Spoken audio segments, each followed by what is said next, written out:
როცა ბიტკოინი პირველად გამოვიდა 16-დან 17-მდე წლის წინ, ის პენებად ღირდა. მყავს ორი რუმინელი ძმა, რომლებმაც მაშინვე დაიწყეს მისი ყიდვა პენებად და დღეს ისინი ბიტკოინ მილიარდერები არიან. ეხლა ერთ რამეს გეტყვი. მე არ მჯერა. ან ზუსტად ვიცი, რომ ბიტკოინი არ შეუქმნია რომელივაცა იაპონელ კაცს გამოქვაბულში. ეს ყველაფერი სისულელია.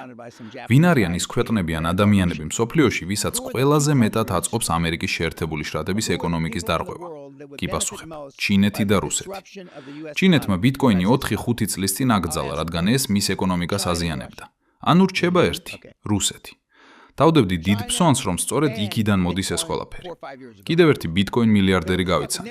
ბევრჯერ მithkoms ეს, როცა მის პოდკასტში ვიყავი, მკითხა, როგორ იცი? უპასუხე, მე ხალხს ვიცნობ. მან მითხრა, მართალი ხარ. ის ამბობს, მე არ ვამბობ, რომ იცნობს იმ ხალხს რუსეთში, ვინც რეალურად ამის უკან დგას. მე ვიცი, რომ ეს რუსეთთან არის დაკავშირებული, მაგრამ ზუსტად არ ვიცი დეტალები.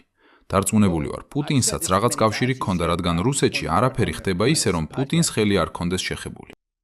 ვიდეოს წარმოგიდგენთ Crypto News G, პირველი ქართული კრიპტო მედია საქართველოში.